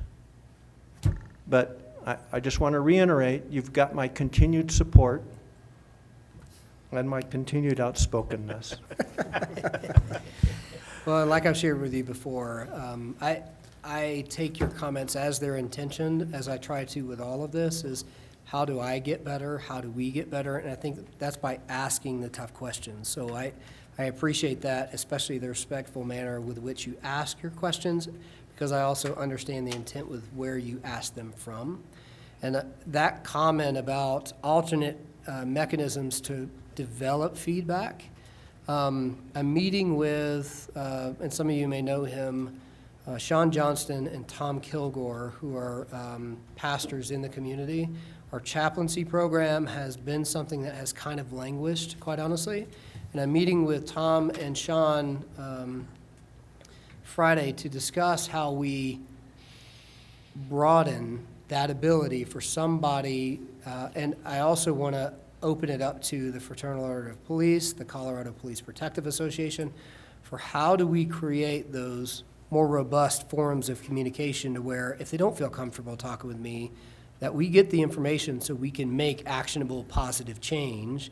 And so that's the first step, not in the plan there, but again, kind of that continuing effort of I'm constantly evaluating myself as well. Not only how can that help the department in the community, but how can it help internally in the department? And so some folks have started hosting parties something as, well, seemingly as small as recognizing birthdays within the department, because I think what I have really focused on, and it's a shortcoming of mine, I really focused on process, professional best practice, and I recognized along with this, we really need to focus on not only building the organization, but strengthening and building people. And so that has been my focus, and that's part of the reason why some of these things that I'm talking about here, it is an evolving process that we will continue to look at. And whether it's a chaplaincy program, a peer mentor project, Dr. Judith Long, who actually has set up several processes. I can't remember her first name, Ms. Metz, who runs Code 4, sets up several peer mentoring processes throughout the state and now does it professionally. Her husband was Nick Metz, who was the previous police chief in Aurora, who recently retired. They have a program, they set up a Fallen Officer Foundation, finding leaders like that across the state and finding ways to implement those programs as well, so that not just our staff, but also the families of staff feel supported and included within the department is a priority this year for me. Thank you, Chief. And it really has been an amazing 3 years. There has been huge changes that have happened at the CCPD, and it is a process. And I know that some of those processes have been a little bit bumpy, and sometimes that's why we have to ask some of those hard questions that we always depend on Jim. We count on that. It wouldn't be fun without him. But it also demonstrates our trust that you are addressing those and that you're seeing those through, and that you're welcoming those changes as well. And so we appreciate that, especially with those best practices, that insistence on highest ethics in the department, focusing on preventative crime, and even just the innovative programs. Usually Canyon City's behind the mark on so many things, but I'm just really proud that the corresponder is something that is new and innovative, and that you've implemented that here in Canyon City. And we always get glowing reports wherever I go with stakeholders about the CCPD and your performance as a chief. And we do want to be able to continue to build you as a chief and your people in blue that we are proud of. And so the last part of our meeting today is really, we just want to hear what is going on overall at the police department. What are some of the accolades, the great things that are happening? What are some updates? And also your challenges, and what are some things that we can do to help and support? And even if there's suggestions like having more teeth of enforcement at the parks or things like that, we need to hear that so we can help the CCPD. So thank you for that, Madam Mayor. And I know and feel the support, and it has been, especially through those bumps, one of the things that helped me persevere those bumps so that we could get to the positive place where we're at, having difficult conversations about how we make it better, and also focusing on how we make best practices, that we're not the follower of best practices, we are the creator of best practices, and that people will look towards Canyon City PD as kind of that leader. And so, I want to continue to encourage that among my staff, and I think one of the ways that we do that is with a plan that, and this might be premature if it is, please tell me, but we are looking at how, and I think we talked about it a little bit in here, about how we can further develop through career planning every officer within the department. And some of that is through training, some of that is through service, some of that is through professional and non-governmental organization affiliation within the community and across the state. It could be professional association like the International Homicide Investigators Association, the International Association of Property and Evidence. It's through accreditation. It's through pushing and allowing, well, not even allowing, encouraging people to seek those opportunities and take the leadership role within the organization to say, okay, this is best practice. So it's not just coming from the chief, it's coming from everybody, and we create those mechanisms to gather resources from other places so that somebody who's been with us for 7 months that came from the military after 20 years and is doing, I think he's actually been with us a little over a year now, but anyway, talking about a drone program because he had experience in that area but is new to the department, then sees something that's cutting edge, and then we can then support it and include it. So it's a best practice model that can be shared across the state, not as playing catch-up. So that's the intent this coming year. And to that end, our social media platform is a great example of that. Billy Joe Serta and Steve Husky are the two folks that within the police department have kind of taken a role. Cassie Roquemore, who is now attending the academy to become a certified officer. They have all taken interest, been able to provide input for our social media, and I think it's around 328% of increase of the number of followers and likes and reach that we have. When we post something through Canyon City PD, if you look at, and I'm not sure if you can see it on your side, but we generally have a post that reaches, on average, around 1,600 people in the community. We have had posts that have reached populations that exceeded our census demographic of our city. So, I mean, that is a success that has been taken by some folks throughout the organization and put that in, and it has made a huge impact that now people go to our social media page to find out things that are happening in Canyon City. We have news media that finds those things on social media and then comes to us if we haven't done a press release yet. And there's a lot of really good things that are on there that, you know, time does not permit me really to go over here. But I think this year we did something different with Macon Plaza, and that was a coordinated decision with Billy Joe Serta and the Crime Prevention Unit to say we have always done Rudd Park. And so I have some things that we'll follow up with about Rudd Park too as a result of some of our previous conversations in parks. But we decided to do it in Macon Plaza. And the reason for that was a couple of different reasons. There were communities, transient communities in that area. There were stakeholders in that community. There were residential apartment buildings that were disassociated or not necessarily connected with the police department. And so even though it didn't have the fanfare we've had in the past with Rudd Park, we still were recognized nationally as one of the leaders for our demographics. So we didn't win the entire nation, just to be clear. But in our population demographic, in our size organization, we were recognized nationally for our National Night Out this past year. And that flowed into a lot of different relationship building pieces and conversations that have helped guide what we are looking at doing this coming year. So in addition to some of these awards, we have some others that, again, it escapes me, I should have brought them as well. But we have several things that have been individuals who have been recognized. Kelly Duncan is one of those this past year. I am sorry, it escapes me the award that she got. It was a community service award. But anyway, so we have some accolades that are like that. And I think what we really need to do, like the co-responder program, private efforts that people are doing to support things in the community and be part of our community, we need to start putting those on social media as well. The problem is, and the reason why Billy Joe Serta is not here tonight is because she does not like public appearances. But every now and then I trick her into one and she has to give a speech. But there are several efforts like that that are happening within the department. And so, even just being fiscally responsible, and I think that's, noteworthy as well, is that even though council has supported us and we have officers like, I'll mention his name, Bryce Bodycomb, who's like 6'5", 6'6", hands like a baseball mitt, basically, big dude. The car that he was in was over a decade old in patrol.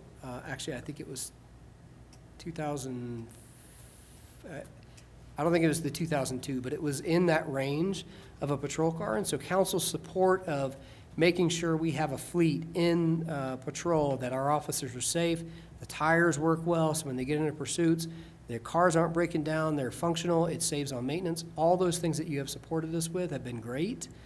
And we are still trying to be fiscally responsible with that, because now we're at a place that we have enough vehicles that the Bryce Bodycombs of the world, and we have others as well, have a vehicle that meets their needs, I do not have baseball mitt hands, and there's several officers that fit my need that don't necessarily need an SUV. And so we have looked at internally with finance and the fleet department about what, and again, looking at national best practices, so the Michigan State Police trials, the California Highway Patrol trials, even the Georgia State Patrol vehicle test, to see what they're seeing and what we experience here and what will meet those needs.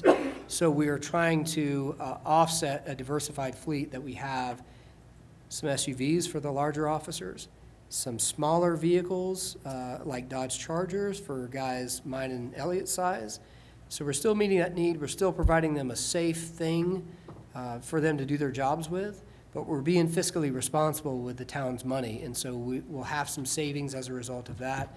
We, even through those savings, we'll be able to, have some more savings from that, but we also are able to buy another motorcycle like the one that we have that has been so successful in helping our traffic enforcement efforts. So we'll have 2 of those. So I guess they'll have to get a theme song like Chips or something as they ride around town, but. I want to go there. Is there a committee to help with the theme song? Good memories of that, huh? If you need a committee to help with the theme song, just Nice. Absolutely. I'll definitely get you on that one. But we're trying to look internally, not just at what we've done, but what we're doing and how we can do it better and at a savings. But I guess to the last point that you've asked, the career progression should be tied to monetary incentives to achieve. And so I've learned recently that the Sheriff's Department, Fremont County Sheriff's Office, I guess it's not a department, Fremont County Sheriff's Office, has raised their starting salaries to more than ours now. And so, unfortunately, that is the name of the game across the state, is that if we want to continue to reward our folks and get the level of applicants that we have so successfully done through our recruiting efforts, we have got to match pace with some of those organizations and be competitive.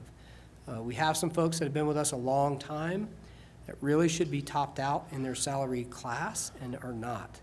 And I think really supporting that, and I know you have in the past, and the city administrator and finance has really worked hard to try and figure out how we can fund initiatives like that. But there's a finite pot of money, and unless something changes, whether it's a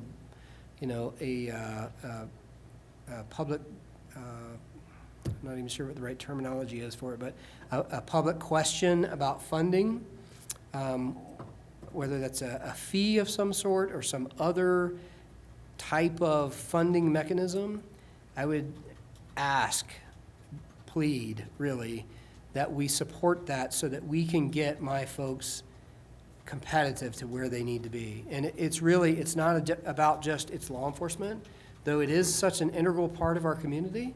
It's the market. The market across Colorado is moving, and it is sworn officers that is moving. The Chiefs and Sheriffs Conference, we met together last week. At that meeting, I'm on the board for the Chiefs Association, and so I talked to some of my peers across the state, and some of the things that they are offering, there's no way we can match it. An officer who starts with the Denver Police Department starts as a lateral officer at $92,000. Somebody, you didn't hear that. Maybe I should, hey, don't write that down. just remind you of Denver traffic detective. Yeah, that's right, and the crime, whew, Cost of man. living. But there Those are houses other. are expensive. It is absolutely expensive. But there are other communities that are closer that are offering monetary incentives like that, and one in particular, a $15,000 hiring bonus to get qualified officers. I mean, that's our market. And so if that's what we're competing with, we can find local gems, we can find homegrown people that are vested in the community, people who want to live here because of the quality of life. But we also have got to contend with, it's pretty enticing to go 30 minutes in some direction and make $15,000 more a year. Or in one particular case, and I'm going to out him, when we sent this guy to the Crossover Academy in Douglas County, Douglas County Sheriff's Office offered him $87,000 to come work for them. 87,500. Oh, my bad. But who's counting? Who's counting, right? I told him that he was a horrible hire, they shouldn't have, but anyway. So that's the market that we're in, and like it or not, we have either got to contend with it or be subject to it. And so as we think about financing and budgeting this coming year, I would strongly urge that to be on our minds and how we can be competitive and reward loyalty for the folks who have stayed with us. That is duly noted, and Ryan, I think we need to have conversations this year as we move forward with that, because public safety is, I say economic development is top priority through my campaign, but really public safety is really where it is at in keeping our community safe. It does feel like there's increase in violent crime, and I would really like to nip that in the bud and keep that. Part of a small town charm is being able to live and feel safe and not be subject to some of those big city problems. And taking care of our police department is a really important part of that. From an economic development standpoint, public safety is an important aspect of that as well, because when you're recruiting businesses to the community, public safety is certainly one of those important aspects that they're looking at. Right. Councilmember Meisner. A couple of issues. In our pre-budget discussions, I'd made requests that overall we put a plan together to address staff compensation, and in particular the police department. Coming from the background that I do, I recognize some of those problems, but the big problem we have is not only compensation and keeping those people, we just don't want any cop. We want that cream of the crop, at least character-wise, that is going to represent us and our community appropriately, and that's a real challenge. We don't want to hire just anybody, so we need to keep that in mind. Are there any other questions from council members for Chief Harvey while he's here? Councilman Smith. I just wanted to commend you guys. In my personal industry, I deal with a lot of law enforcement, which, as you know, and the morale in the last year has been highly superior to the previous years. So I commend you guys for that. Thank you. I have some questions. Okay. You mentioned Red Park. Do you have some reports for us, or as far as addressing Red Park? We know we have some problems there.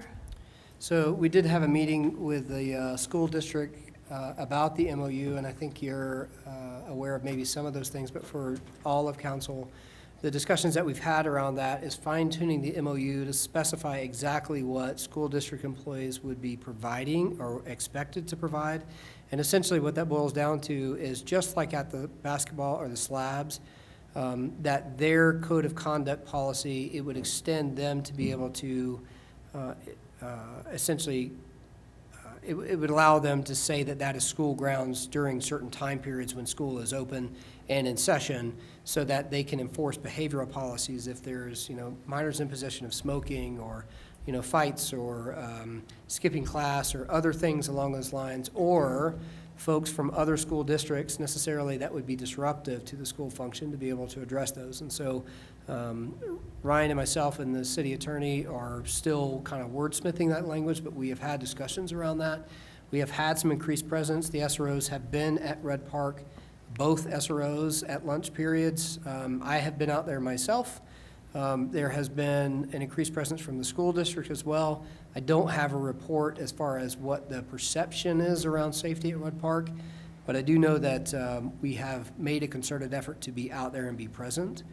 The efforts are underway to do a zero tolerance operation like we have done this year, and I want to reiterate that we did one of those already this year, and that resulted in 12 charges of individuals, some felony level of providing narcotics to children, as well as minors in possession of certain things. So we have done that already this year.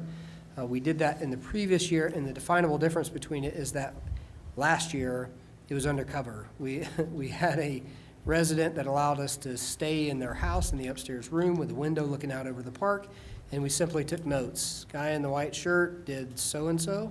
We waited for all of it to happen, and then we swarmed in. So we are looking at doing that again, because we want people to know that just because they're at Rudd Park and they might have gotten away with something yesterday, we may be watching from a window upstairs that they're not aware of, that they will be held accountable for their actions. And so that is underway. I've given that task to Acting Commander Steve Husky to get that done. My direction is to have that done within 30 days. So, but that was 30 days, about 15 days ago. So I don't want to put it out there when it will actually occur, but it will be occurring in the near future. So as far as the other parks are concerned, we have changed minor tweaks with practice. Previously, and I think at directors this week is really when that came up, that some of the parks where we have had consistent issues with vandalism for public bathrooms, graffiti and those types of things, that there has been a significant impact, a significant reduction in those. There's, I guess, one person who's tagging still, and we will find him too, so if he's listening, we're looking for you. But what made that change was that we had, instead of a security company locking and opening bathrooms and checking parks in the morning, that is now a function that patrol does. In our discussions around Park Ranger, that was kind of the vision for that. And in thinking about that program with the city administrator, it might make more sense to kind of reimagine that. So I think we may come back with a revised plan about the Park Ranger program, but that's in discussions with the school district, the Parks Department, and obviously from an administrative standpoint about what's going to be the most impactful. But the Parks Director, Rex Brady, said that, at directors, he gave us kudos that simple change of who was locking and unlocking the bathrooms has made it to where they're not having the amount of hazardous or biohazardous materials in the bathrooms, on floors and doors and other places, the doors being destroyed, things happening with the facilities there. So that minor tweak, it made a significant impact, and we're going to continue to try and look for those types of things that will impact our parks to make sure that people feel safe and that the issues that we're seeing are not happening there. And I think something else that's noteworthy was that there was some graffiti that happened over on Skyline Drive. And I don't know that everybody's aware of it, but there was some graffiti that happened there. It was centered around an individual who had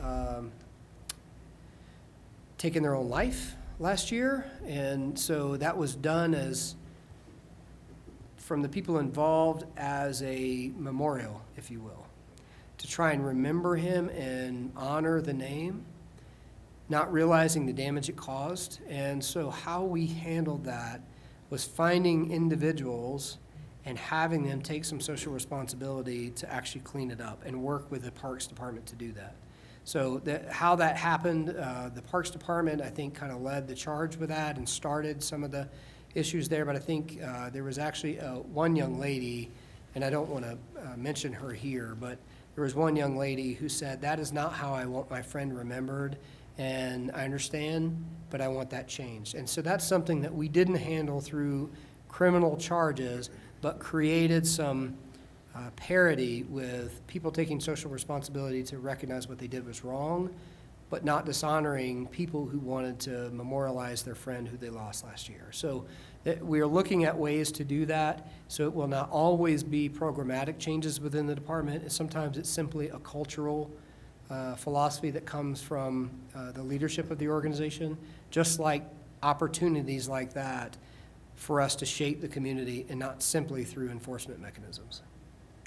Councilman Hamrick. Yes, just a quick question. Chief, I gave you the card of the IT guy over at the high school. Were you able to get in touch with him, have a conversation? I apologize, sir, but no, I have not. If you still got that card, you might. I do. And, it doesn't have to be you, it can be someone from your department, but I think there's some resources there that the police department may be able to utilize. I know that we are working towards that.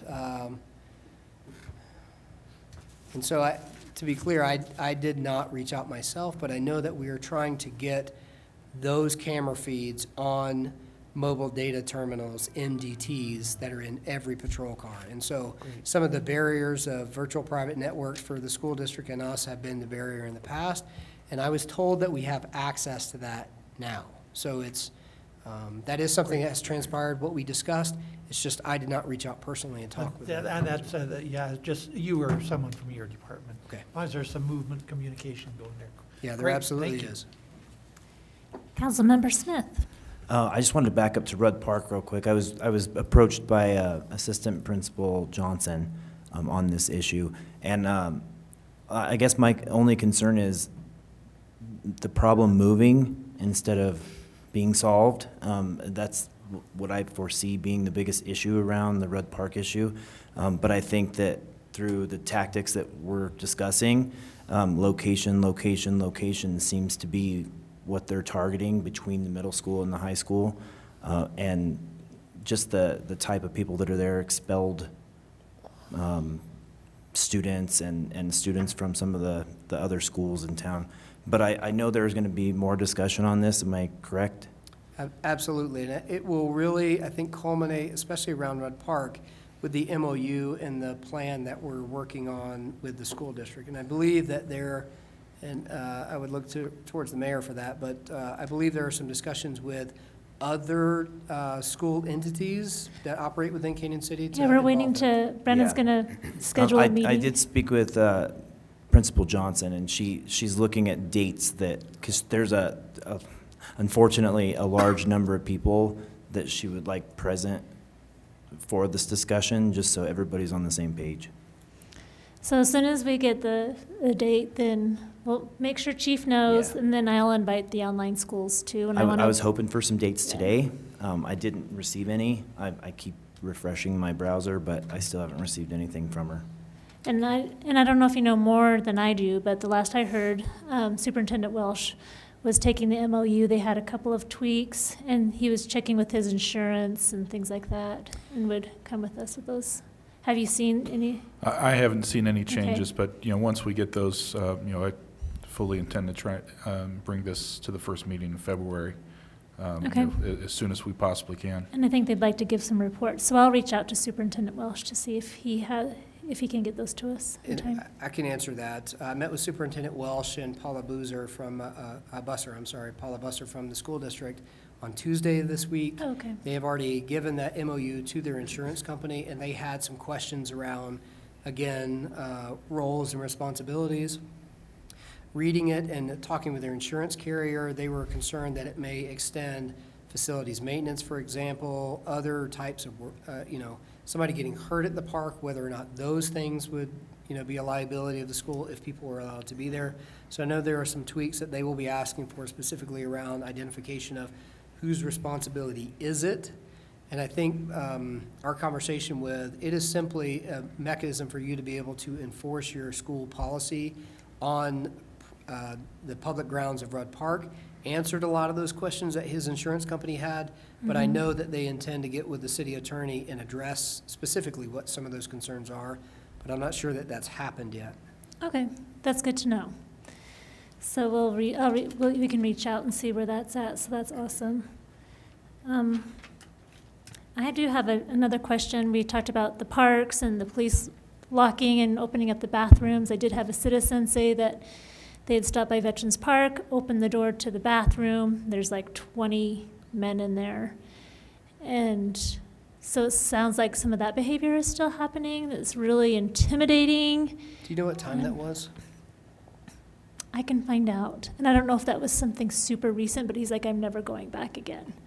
It was, and so I just didn't know if that was still something that was still happening frequently with the colder weather. It is, and so one of the things that we've noticed is that before, when we had the security company doing it, we were alternating times of shutting the bathrooms, opening the bathrooms, and what we were simply seeing is that those types of behaviors were simply modifying with what we changed. And so what this might be is that now that the police are there at a certain time, those folks are not there, but then after the police leave, then they show up. So if that is, that's something that we need to talk about how we address. Right, because that's a pretty big deal. And for me, if we need to lock those bathrooms, then that might be something that we have to do until we can kind of change some of that behavior. It's not an indoor campground. Bathrooms are a nationwide problem. I don't care whether you're talking about the parks or you're talking about Starbucks. I mean, you go into public restaurant, or, public places, and there's a lot of places you can't go in the restroom because the restroom's locked, just because of the problems that exist. I mean, I don't like it either, but at some point, you gotta do what you gotta do, and part of that's, unfortunately, just locking them up. Well, I think too, even though we're talking about revising the park ranger program, how it was originally presented, I think there are some opportunities there, and this is a good example that the park ranger program was a lot larger than the complaints that we were getting. It is about enhancing the experience that people have in our parks throughout the city. And so whether that's trail interpretation in conjunction with the Parks Department, or it's modifying how we do these checks throughout the day, there are definite benefits both from an enforcement standpoint as well as kind of a customer service environment that I think is still worth the discussion. Otherwise, I would say, the problem is we're addressing it a different way. And the whole reason for it not simply falling on patrol is that it is a broader brush with how we want to create an environment in our parks, not simply just enforce what problem behaviors we have in those departments, those areas, regardless of who's causing them. So I still think it's a point of consideration for council. Mr. Stevens and I are still working on what's the best way to actually enact something. But case in point right here, we modify one thing, it is an ever-evolving situation to make sure that we are maintaining a healthy environment in those parks, one that's inviting, that people don't say, I'm never going there again. Okay, thank you. I appreciate that. What do you think the time frame will be on seeing the park ranger program? Well, part of the discussion that we're having is now that we're getting closer to that 39, that fully staffed position, whether or not this is a detail, special assignment within the police department with fully post-certified officers, or if we still want to look at it more as a career stepping stone type of position. If we can get to 39 post-certified officers, I would much rather take that approach. Go ahead, Councilman Meisner. I just think in 3 years, we're going to continue to be challenged to be at staff level. I think we've been there one time in my time for 1 month. We were at full staffing, if I recall. So, and I think the way that we do that is by exactly what we're talking about tonight, which is rewarding loyalty, making sure we are competitive with the market, but it's also about constant recruitment. I mean, and I go back to my experiences in Vail. Vail, 8 years ago, was hiring officers at $60,000 a year. It wasn't comparable for the living environment that it was in, and they still struggled. Paying a good wage, good progression, beautiful quality of life, beautiful place to live, even providing housing by the city for workers who worked within the city at a reduced cost, still had staffing issues. The only way that we changed that, and we were fully staffed for a little over a year and a half when I was there, and the way that we changed that wasn't through a singular effort. It was through constant recruitment. It was through alternative ways to do that. It was through progressing our pay structure, being competitive, and recruiting at events like Pink Veil, if you know what that is. So Pink Veil is a breast cancer awareness event where folks come and wear pink and ski down the mountain and try and raise funds specifically for breast cancer research and awareness. We started recruiting at that event that we had never been to before. So it's looking at what we have within our community and finding innovative ways to try and attach that group, and one, show that we care about that issue, but then two, show that we care about those people, and those people who care about that issue will then say, maybe that's an organization I'd really want to be part of because I care about that issue too. So it is a comprehensive thing, but it's ever evolving, and now I understand that after that year and a half, Vail hasn't reattained it since. So I don't know that there's a magic bullet, and my peers across the state haven't found it either, especially with throwing gobs of money at people. That doesn't solve it. It is comprehensive. And so I think if we continue that, we will never, I think the days of somebody has got to die, retire, get promoted are gone nationally. That will never be. But I think we can get to a place to where if we have a vacancy, we're going to fill it pretty quick. So And that job posting's never going to go away. We're going to be constantly recruiting, even if we're at full employment. And we've had conversations too where full staffing is the ideal. We don't want to take away from that, but I also don't want to take away from the fact that the problems at our parks have not gone away, and I don't think they will go away either with just the nature of the homelessness population and maybe culture shifts in general for society. And we've gotten more, complaints from the Macon Plaza still. We still, and summertime hasn't come along where there's a lot of people at the parks. And so we don't see people in the stage at Veterans, but they're all inside the bathroom now. So we can't see them, but the problem is still in existence. So I still want to see something, and work some magic, Ryan, to see what we can do. So are you writing that down, Elliot? Write that down. Yeah, absolutely, because it is a constant issue, and I think it's not just like we're talking about with recruiting, it's not going to be simply a silver bullet. It's going to involve expanding parks' responsibilities and authority. It's going to be focusing on his area of responsibility, looking at a park ranger program. It's the same thing we do at the schools. We have SROs, but we also have officers that adopt a school and go there throughout the day to try and increase presence. So, but we will absolutely come back with something. So, Detective Van Dyke, speaking of Macon Plaza, the Fremont Center for the Arts in particular, I'm sure you already know, have had a number of issues. Still, people coming into the building and being threatening, and also a lot of drug use on their premises. We had talked to them about having an environmental assessment and see if there's some changes that can be done there to just help environmentally, but it might be good to not just with the FCA, but with Unbridled as well. I know they want to talk about lighting and some things like that too. So I think you probably already know all those things, but now you know I know. Well, he actually went to FCA today. Oh, okay. So, but yeah, so that's definitely on his and my radar, and we're making sure we're engaged with that. We have passed our 2 hours, so I would like to wrap things up, but Jim Meisner, I see that you have something to say. I'm encouraged that you're moving the ranger program towards a more normal post officer. I think that was the fallacy in the previous one, is that we had this expectation that we were going to get somewhat of some version of a post officer for lesser money, and I just couldn't see that happening. I mean, I think that was where there was a problem with that whole process. I would much rather see fully post-certified officers out there that can handle the issue, because we already know those people are going to run into issues that have to be handled by an officer. Any other final comments? I think overall, we really thank you for your time. We thank you for your commitment and loyalty to Canyon City. Thanks for staying here despite having subversive enticements from counties. I don't think you should send people to training over there anymore.